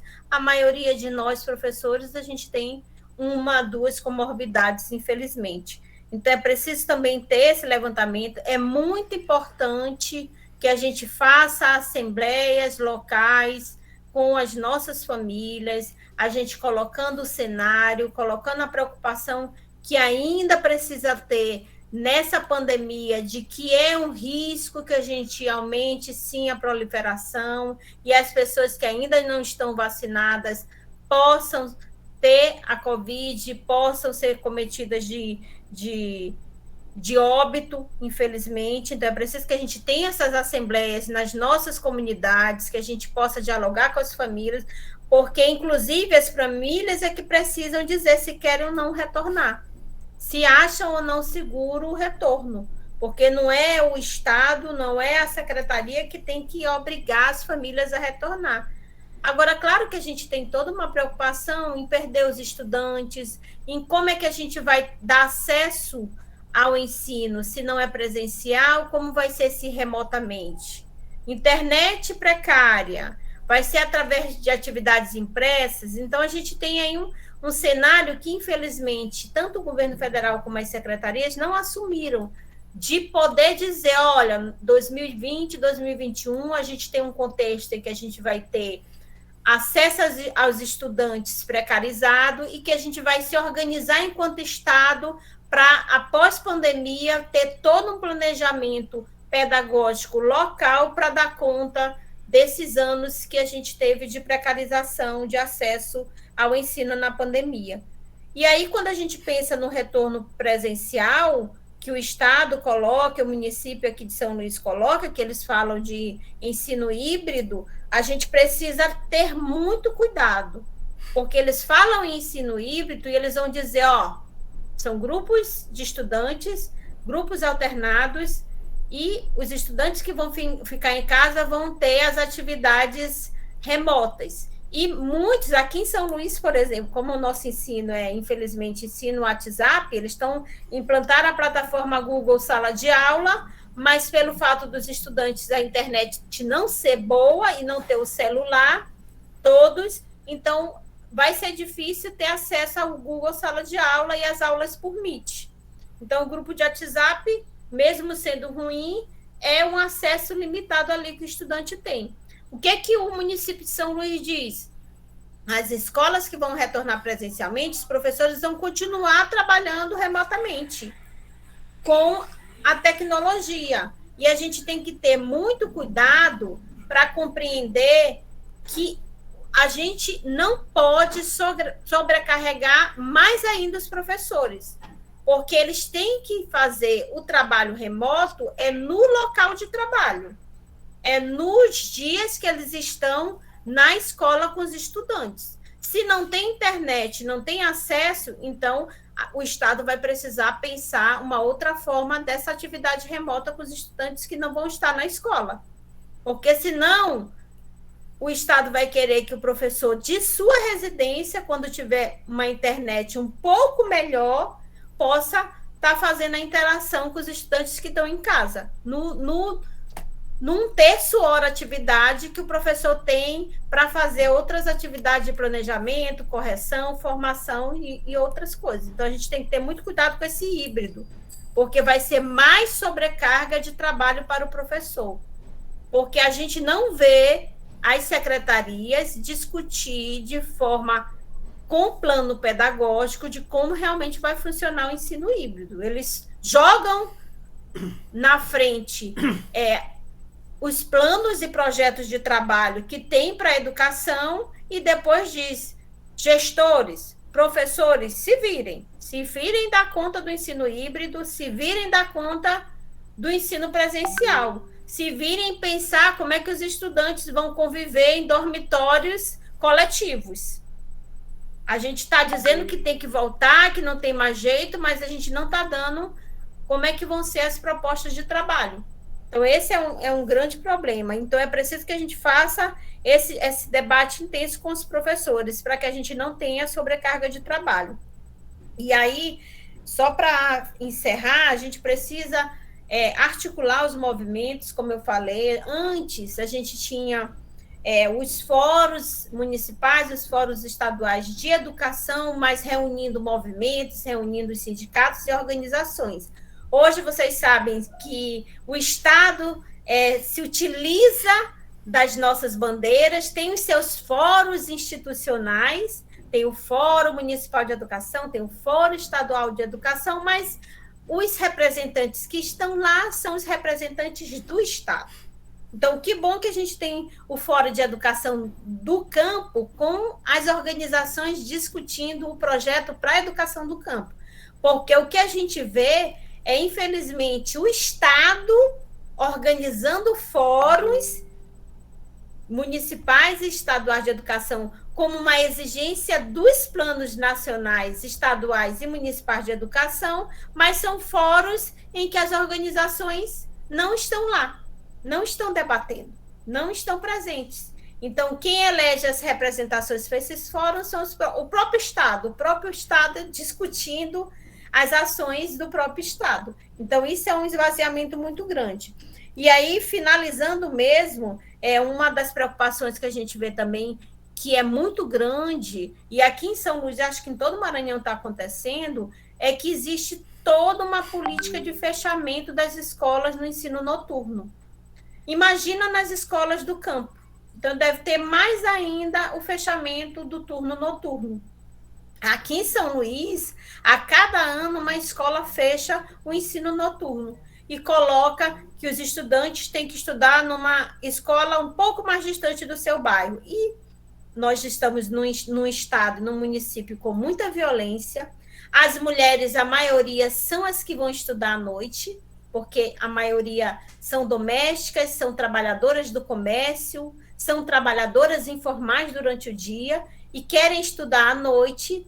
Se as escolas noturnas, a EJA, vai fechando, elas ficam mais em situação de risco, porque a gente vão estudar em bairros distantes das suas residências, em que não existe iluminação, não existe transporte público, não existe segurança para as mulheres, para que elas possam realmente estarem perto de suas residências. Aqui em São Luís, a gente vê um movimento muito grande de fechamento da educação de jovens e adultos. E isso é muito ruim para as mulheres e os homens que trabalham e ainda precisam do ensino noturno para estudar.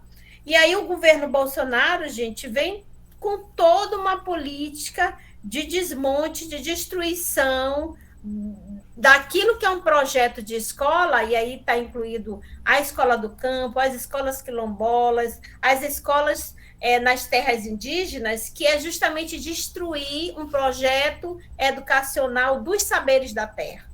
Então, todo o debate que o movimento vinha construindo vai sendo desmontado pelo Estado. Tanto é que as secretarias, pouquíssimas, têm supervisões ou coordenações próprias da educação do campo. A SUPEC, por exemplo, quando foi implantada no Estado e que deu toda uma visibilidade para o debate, para as organizações e para as escolas do campo, na SEDUC, foi quando a professora Cacilda, que fazia todo um debate da educação do campo, inclusive era a professora que dava aula no Pronera, que organizava os cursos do Pronera junto com a professora Adelaide e o MST. Então, ela foi para dentro da secretaria, porque ela, na época, era funcionária pública estadual, hoje ela é professora da universidade, mas ela foi para dentro do Estado, assumiu a Secretaria de Educação do Campo, e vocês viram que teve toda uma visibilidade e uma força dos movimentos em relação ao projeto político da educação do campo.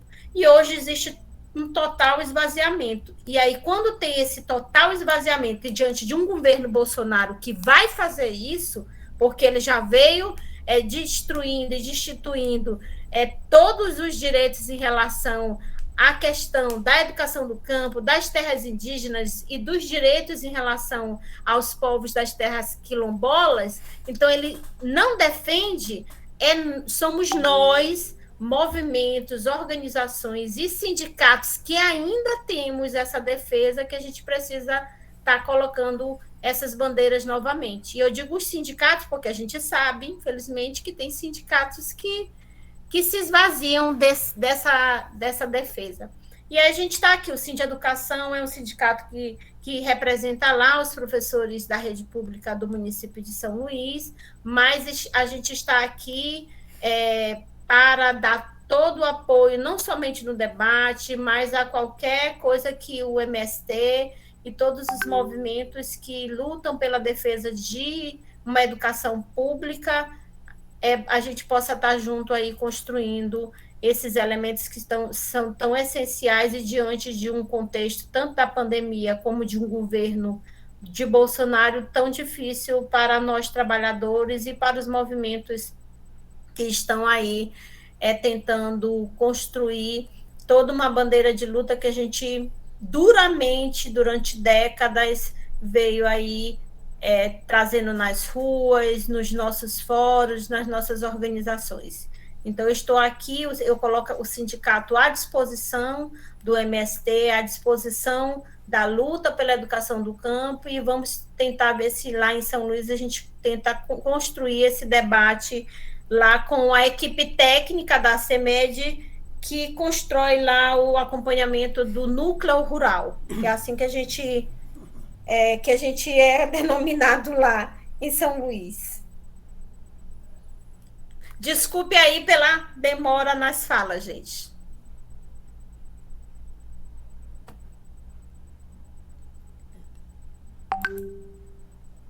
Lida.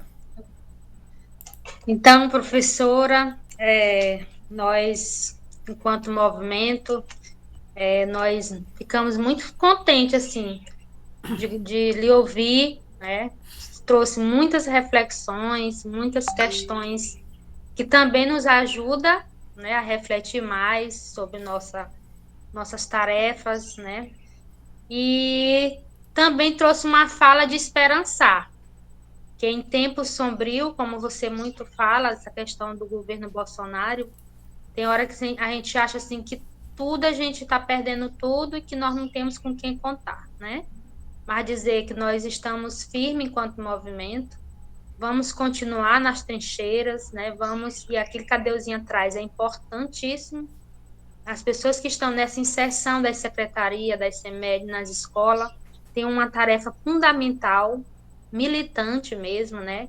Que aí, como eu falei agora da Leomar, que é gestora, ela, não, é nossa militante, nossa dirigente, está na escola. Helena, né? deixa eu só tirar uma dúvida que você tinha falado. A gente tem 261 escolas aqui em São Luís e 66 são do que eles denominam núcleo rural, que são as escolas com características de educação no campo. Então, são 261 ao todo e 66 escolas de educação do campo. Mas aqui eles denominam escolas do núcleo rural. E a gente tem uma escola familiar rural, que tem essa política de alternância. É a única escola que a gente tem com essa pedagogia, pensando todo esse debate em relação ao estudante estar na escola, o estudante está no seu espaço, no seu ambiente, trazendo as suas experiências. Não sei se continua depois da pandemia esse projeto, mas é nessa perspectiva. Então, a gente tem apenas 66 escolas com características de educação no campo, que eles denominam aqui núcleo rural, que a gente acaba vendo o mesmo projeto, o mesmo tipo de acompanhamento pedagógico das escolas que são da zona urbana, entre aspas, localizados nas diferentes periferias que a gente tem em São Luís, que tem a mesma característica das escolas que estão situadas nas áreas de agricultura, que tem mais toda essa história de experiência com a agricultura familiar, com a experiência que é própria do campo, que a gente ainda existem muitas áreas aqui em São Luís, inclusive a agricultura familiar.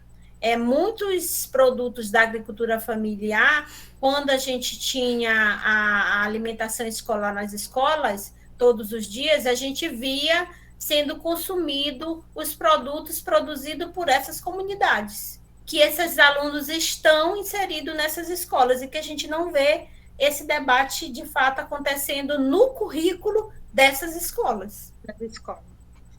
Então, nós estamos aí, Sheila, pronto ao desafio. Qualquer coisa também pode, né, nos convocar. Nós temos um coletivo bastante amplo, né, pessoas bem mesmo formadas, principalmente nessa linha da pesquisa, da educação do campo, né? Temos mestrando, doutorando, muita gente assim, mas também temos os principais sujeitos, que são essas pessoas que estão, né, nas escolas, nas CEMED, tem a Deusinha aí que é, né, a Leomar, várias pessoas, todas aqui. Então, assim, é um quadro bem qualificado, e é por isso que nós somos um movimento de massa e vamos continuar ainda, né? Lindo, né? Lutando sempre. E do mais, Sheila, só te agradecer mesmo, né? Por aceitar esse convite, que foi assim, foi uma coisa, eu até disse, oxe, ela aceitou, das áreas já aceitou, então vamos lá. Então é assim mesmo que é a nossa vida militante, e dizer que em nome desse coletivo a gente tem toda a nossa gratidão por essa tarde, muito boa mesmo, bem produtivo, e vai sair daqui um grande relatório e luta também para a gente enfrentar. Leomar? Eu também só agradeço o espaço. Na verdade, a gente coloca o mandato lá do sindicato, dos 13 diretores, à disposição da luta e dos movimentos. E eu me coloco à disposição da luta e dos movimentos. Se sou chamada, se sou convocada, porque não é nem chamada, eu sou convocada, porque a luta são os movimentos, é a educação pública que me convoca, e eu tenho que estar de pé e presente, contribuindo e aprendendo, porque só assim a gente vai avançando e vai esperançando por melhores dias e um melhor contexto aí, que com certeza a gente vai ter com muita luta.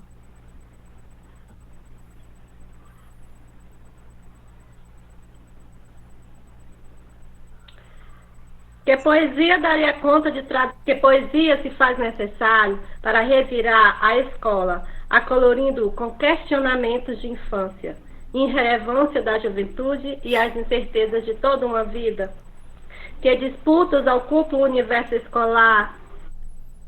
Quem determina os caminhos? Que a realidade concreta do conhecimento produzido tem ajudado a desvelar? Quais os sacrifícios necessários aos educadores que ensinam que conhecimento não deve ser reproduzido, que a escola deve estar em movimento, que saber deve desvendar o desconhecido, que o mundo precisa ser desconstruído?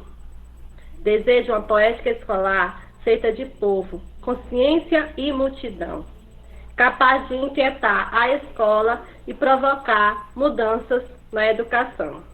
Então, trago flores aqui para agradecer, estão aqui representando, possa representar aqui o nosso futuro no Esperançar de Paulo Freire, nas ações que estamos construindo em nossas escolas, e dizer a ela que esse momento é um momento importantíssimo para nós que estamos aqui no chão da escola, tentando recomeçar novamente, apesar de tudo que tem, com essa pressão que está em nós, mas que nós de movimentos sociais, e como você coloca, temos que estar nos unindo e traçar no Esperançar de Paulo Freire novas estratégias de recomeçar. Então, agradecer, professora Sheila, por esse momento de compartilhamento de sua experiência.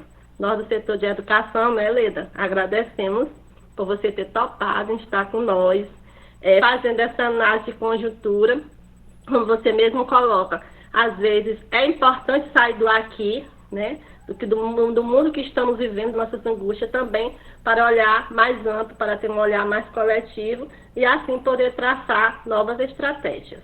Agradecer imensamente por você ter aceitado o convite. Receba as nossas flores aqui da Escola Roseli Nunes.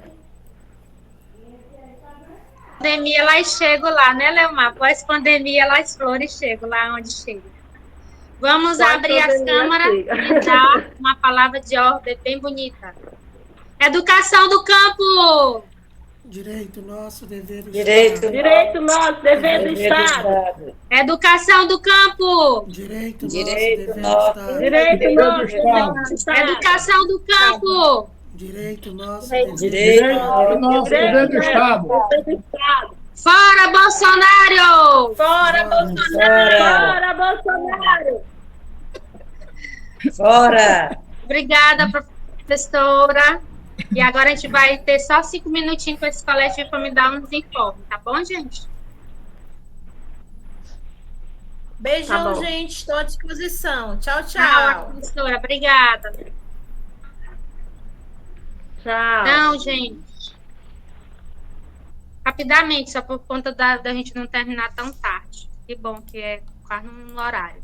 Só sobre o informe dos bustos. Eu falei agora há pouco com o Rubineuza. Quem já mandou o dinheiro eu guardei, né? Tá guardadinho os R$100.